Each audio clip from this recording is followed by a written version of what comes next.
Advanced warning. This video is going to be mostly navel gazing, meaning it's going to be me talking mostly about my feelings, my internal thought processes, and motivation for doing this, and less talking about the actual substantive issues. But hopefully, the next video will be better in that regard. I just want to make a video explaining what I'm doing or what I hope to do. A couple of years ago, I started doing what I call global warming vlogs. And the motivation for doing that was this sense of despair that most of us have over the current climate crisis, and the sense that nobody is doing anything to stop it, in the sense that we all feel helpless in the face of what could be an extinction level event. And it was a despair that increased after I became a parent. Sorry, after I became a parent, and was realizing the dismal future that is potentially lying in store for the next generation. So the feelings of despair are familiar to all of us. The problem is what to do about it.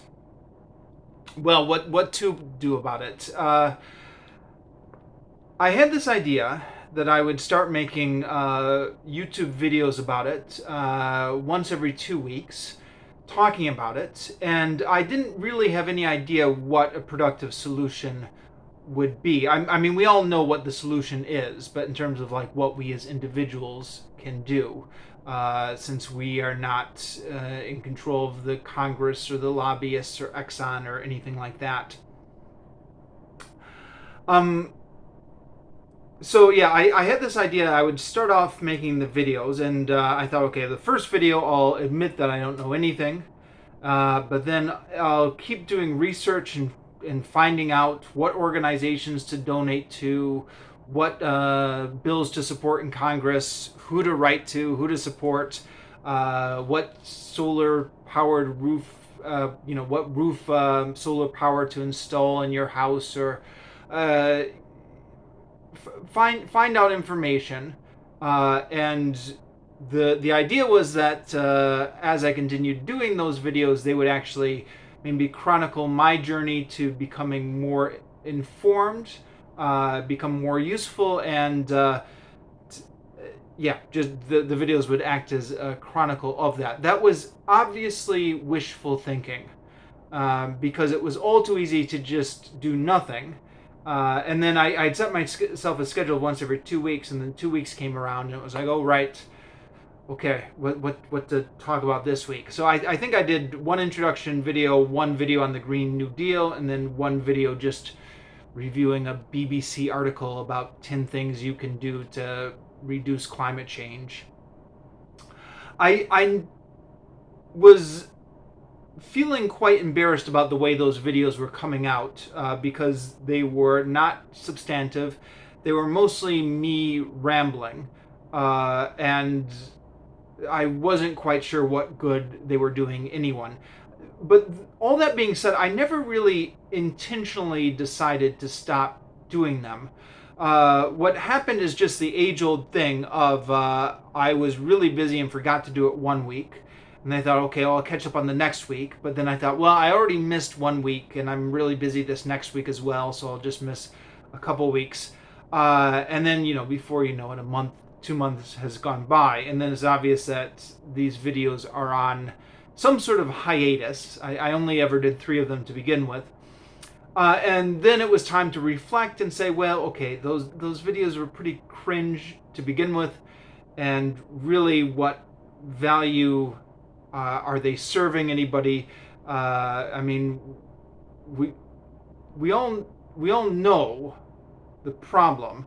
There's enough things on social media already just bemoaning the problem. It's not really helping anything. That plus, about this time last year, maybe May or June of last year, I felt that I was getting burnt out with politics on social media. So you remember maybe this time last year, the Trump impeachment, in which it looked to people like me like he was overwhelmingly guilty, but got acquitted by people who were just refusing to see the facts, just saying day is night, black is white. And then the coronavirus and the politics surrounding that, and then the whole Black Lives Matter protest. And things got intense on my social media feed, as I'm sure they did on your social media feed. I was getting really angry at people, unfriending people on Facebook, retweeting a lot of political stuff and posting political stuff on the blog. And I just felt, well, what's the point of any of this? This has just devolved into pure tribalism. There's no reasoning here with the other side. You're just doing some cheerleading with your side and saying, aren't those other guys terrible? And I call me biased. I do believe that the liberals in America are right on the issues, but that doesn't mean that we're not falling into the same tribalism that the other side has fallen into, and has resulted in the same types of groupthink and the same types of unproductive 2 minutes hate, and all that type of thing. So I stopped retweeting political stuff on my Twitter account. I said, okay, I'm not going to link or post anything political on the blog. I'm just going to focus on the book review and then my professional development things as an English teacher. Part of that was also maybe a way to, I wanted to reinvent myself, having been a loudmouth social justice warrior for all of my college years and 20s and 30s. That term is what's the word I'm looking for? Anachronistic. That term is anachronistic because it didn't exist when I was in college. But I would have been that person had that term existed back in the late 90s.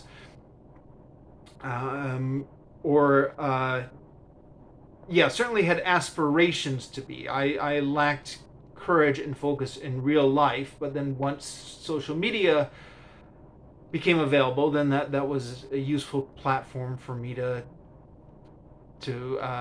espouse on my views and make myself think I was being productive. And I thought maybe as I was getting middle-aged and now maybe that I had a family and a child to support, and was in what is possibly a dead-end career as an English teacher, that perhaps a lot of this energy was misplaced and was a lot of cringy, immature radicalism. And I had this idea I wanted to reinvent myself as somebody who was serious and just focused on earning money and professional development and, reading grammar books and preparing lessons. And I know teaching English is still possibly a dead-end job, but I'm stuck in it for the moment as long as I'm living abroad. I don't know what's going to happen if we manage to move back to the U.S.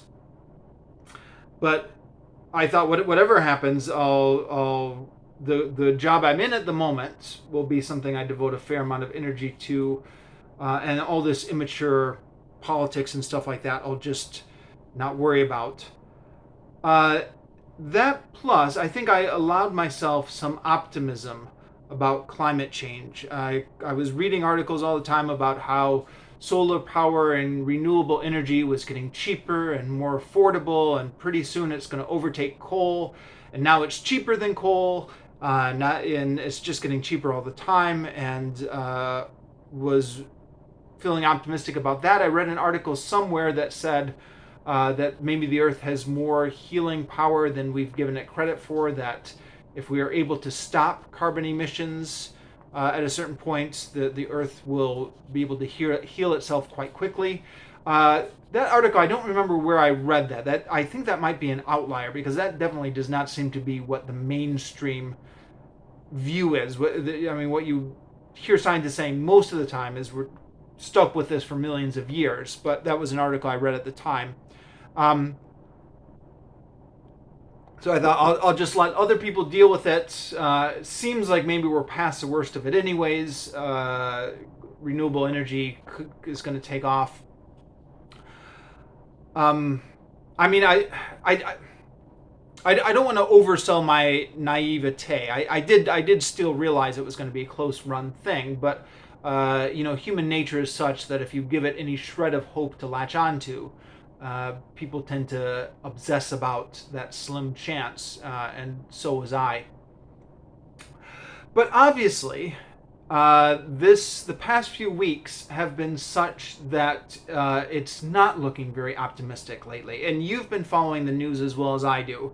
So you know the terrible news, the record-breaking heat waves, and that the fact that the heat is now, we are now at a point already where the climate is unlivable. In Pakistan, the city was so hot that it was too hot for humans to survive in. That heat dome that came over the northwest was too hot for people to survive in. And the scientists are saying, well, it's just going to get worse. Next year will be worse. The fires will be worse. Everything will be worse year after year. But there is still a slim chance that we could come through and we can save this. So that despair, coupled with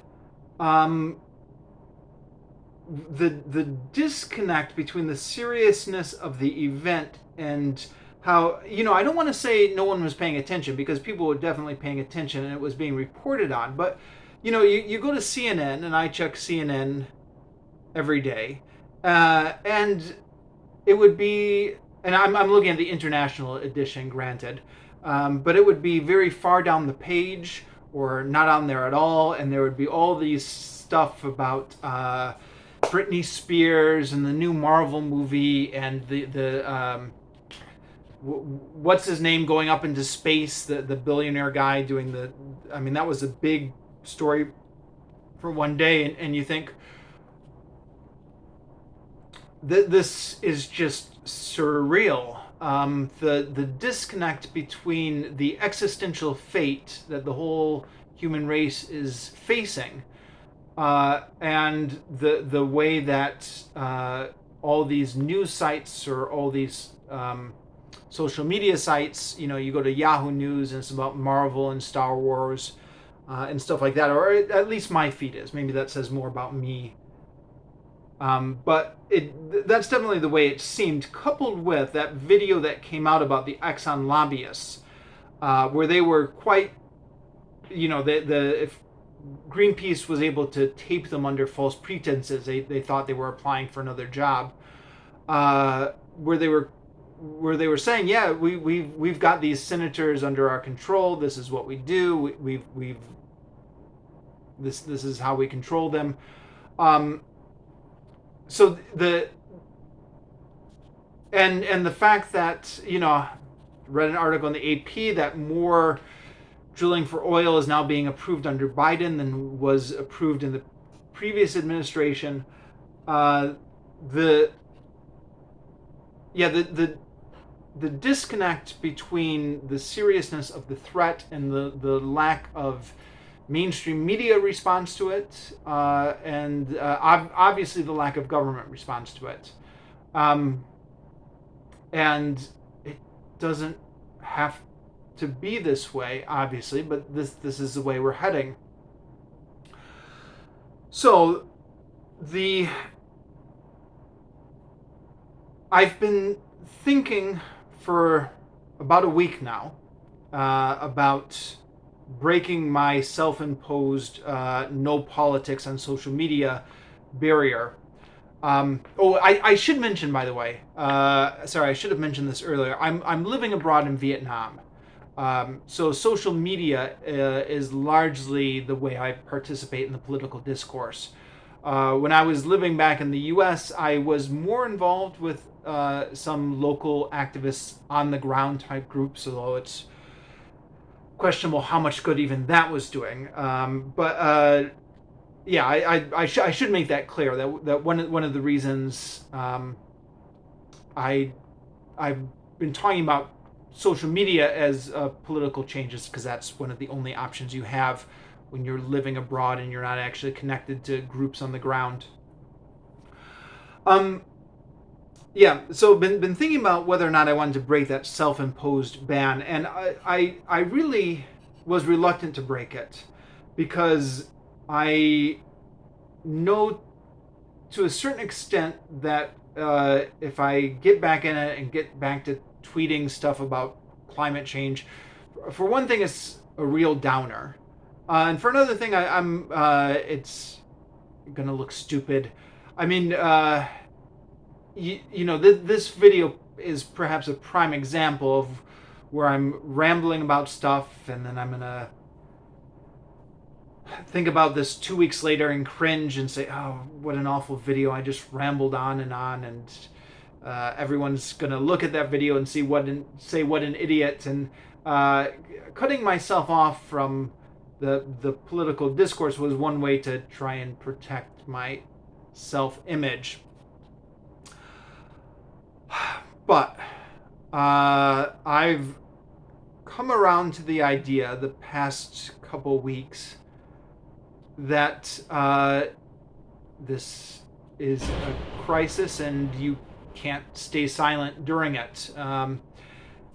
And even though I'm going to look like an idiot, and even though I'm not the smartest guy or the most well-spoken guy, or the videos I make are a little bit cringe, or whatever, and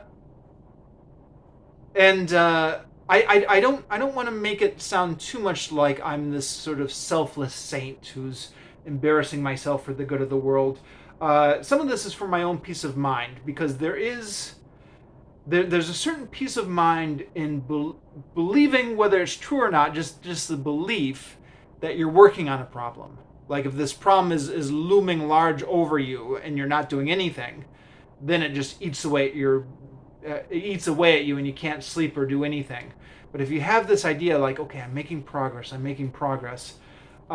then, these videos are maybe my way of fooling myself into thinking I'm doing something or addressing the problem. But that being said, I think there's an argument. I think there's an argument to be said that people talking about this is a good in and of itself. I know it's not much, but the problem with the news cycle being corporate, the mainstream media being corporate owned to begin with, and then the nature of the 24-hour news cycle where everything just gets forgotten. The huge heat wave that we had last week is just forgotten about this week, and then pretty soon it will be winter and everyone will be forgetting about it. You can't rely on the news cycle to keep this stuff in people's minds. So we on social media who are concerned about these issues maybe have to keep talking about it to keep it in people's minds.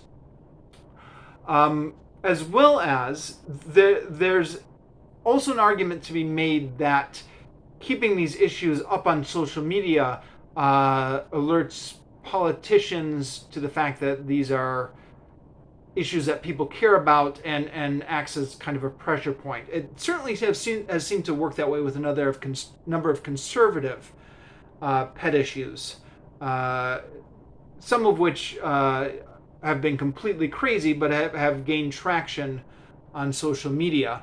So I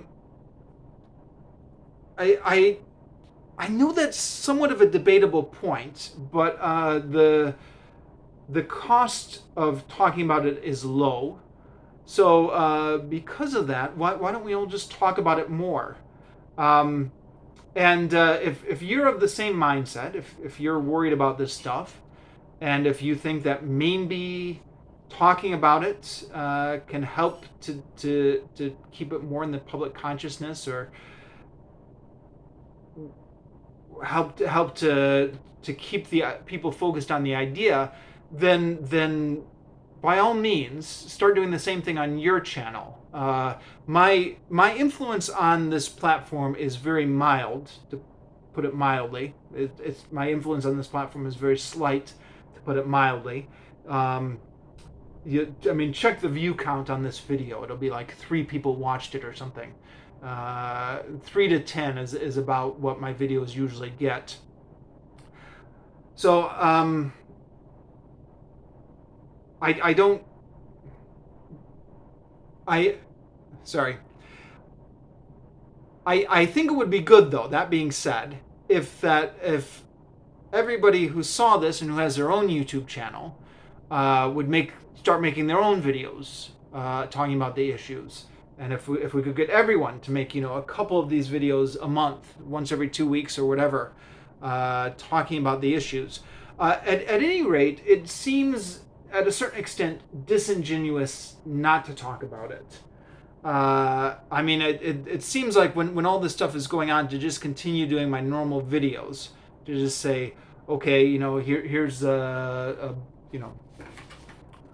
book on Robin Hood I was reading this week, and to become part of that mechanism of how everyone is distracted and not paying attention to it, feels disingenuous. I think if the world is on fire, the earth is, there's an existential threat to our lives, the human species. It's disingenuous not to talk about it, even if we can't do any good, even if this video isn't going to do any good or change any minds or anything like that. I'm still going to make my normal videos. I'm still going to talk about the books I'm reading and all that. I'm not going to stop living my life, but it's got to be talked about. So that's where I'm at right now. So what I've done, I've already, the past 2 days ago or something, I started tweeting again articles or retweeting stuff that had to do with climate change. So I've broken my self-imposed no politics ban on Twitter. I think I might start posting some links to global warming articles on the blog as well, if I find something that I think deserves a wider audience, or would be useful for that. Although Twitter is nowadays the main way you disseminate this kind of stuff. And then also I'm going to try and start making these videos again.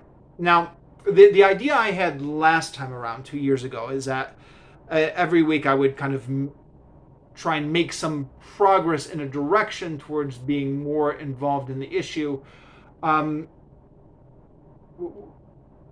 That might be, I don't know.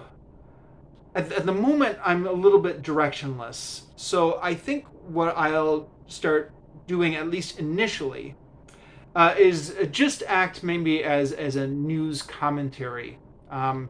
So for the next 2 weeks, I'm going to keep track of articles I read about the climate crisis and global warming. And I think, I've been listening to scientists or reading scientists who have been saying that the ecological breakdown is connected. So, things like the plastic waste crisis is going to be connected to the idea of whether or not there will be a functioning ecosystem for us humans in the next 50 years. So I'll just maybe include some of that, but obviously the main focus will be the climate crisis, and just talk about the articles I've read and opine on them, just as a way to keep this stuff into the public consciousness, and as a way to not pretend that that everything's all right and that we're not facing some sort of huge existential threat. I realize that there's this whole thing called, what do they call it, climate fatigue, or there's a name for it. This depression people get thinking about this kind of stuff, where they burn themselves out and they don't want to talk about it anymore. And I've been there myself. So I want to keep this as I don't know, supportive. We're all in this together. Let's just talk about it and see where we end up. So this is my video for this week. In 2 weeks hence, I'm going to try and come back with another video in which I'm going to be talking about the articles I've read over the past couple weeks, and we'll see where we go from there.